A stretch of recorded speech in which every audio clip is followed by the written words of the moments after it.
विश्वासघात करणाऱ्या व्यक्तींची ही 11 लक्षणे. मित्रांनो, आजकाल सर्वांनाच माहीत आहे की अनेक लोक आपला विश्वासघात करत असतात. ते आपल्या तोंडावर गोड गोड बोलतात, पण शेवटी ते आपल्याला धोका देतात. या धोका देणाऱ्या माणसांना कसे ओळखावे, जेणेकरून आपण त्यांच्यापासून दूरच राहता येईल.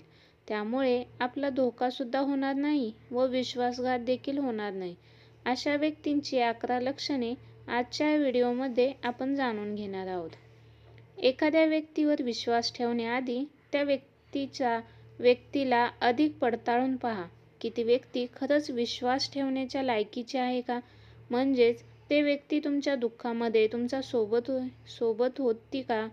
ज्यावेळी आपली परिस्थिती चांगली असते त्यावेळी सर्वच जण आपल्याशी गोड गोड बोलत असतात, परंतु ज्या वेळेला आपल्याला खरंच खूप त्यांची गरज असते त्यावेळी कोणती व्यक्ती आपल्यासोबत आहे तीच व्यक्ती आपली हितचिंतक असते. म्हणून अशाच व्यक्तींवर विश्वास ठेवा की जे आपल्या सदैव सोबत असतील, जे आपल्या सुखात आणि दुःखात कायम आपल्या सोबत राहतील. तीच व्यक्ती विश्वास ठेवण्याच्या लायकीची असते.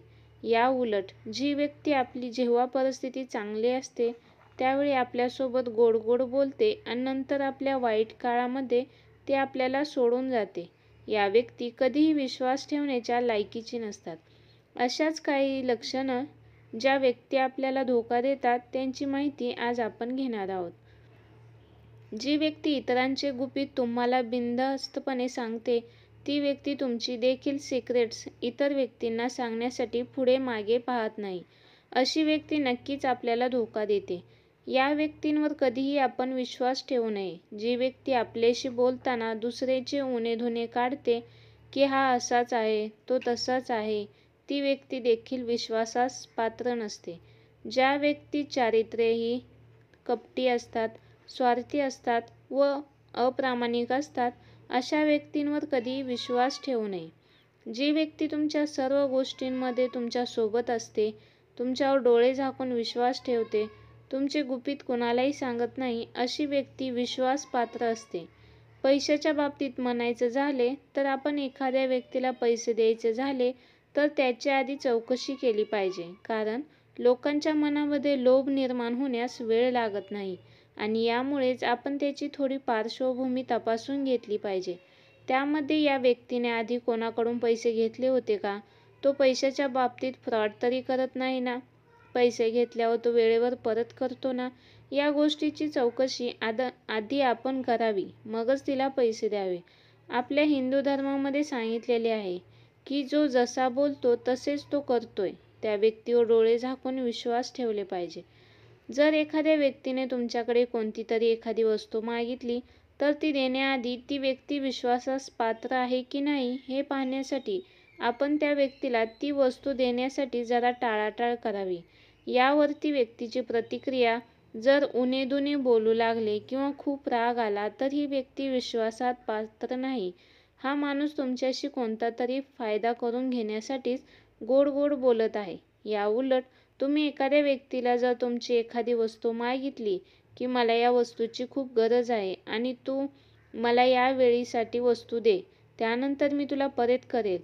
जर त्या व्यक्तीने कोणताही विचार न करता तुम्हाला ती वस्तू दिली तर नक्कीच ती व्यक्ती विश्वासास पात्र आहे. आणि जर त्या व्यक्तीने तुम्हाला ती वस्तू देण्यासाठी नकार दिला तर नक्कीच ती व्यक्ती फक्त तुमचा फायद्यापुरता वापर करते. त्यामुळे ती व्यक्ती विश्वासास पात्र नसते.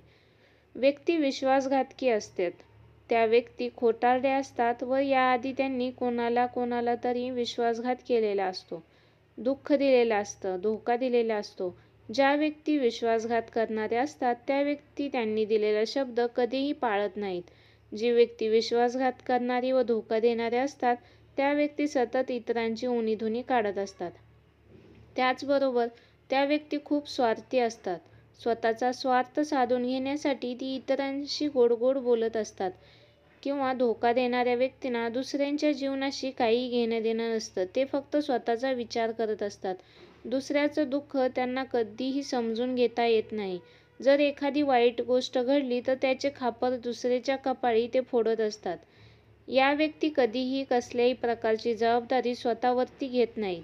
या व्यक्ती दुसऱ्यावरती कंट्रोल साधण्याचा प्रयत्न करतात. एक प्रकारचे वर्चस्व गाजवण्याचा प्रयत्न करत असतात. त्याचबरोबर ज्या व्यक्ती व्यसनी आहेत त्या व्यक्तीने देखील कधीही विश्वास ठेवू नये, हे त्यांच्या मनाच्या लहरीवर बोलत असतात. अशा प्रकारे आपण विश्वासघातकी व्यक्तींची लक्षणे कोणकोणती आहेत याबद्दलची माहिती जाणून घेतलेली आहे. धन्यवाद.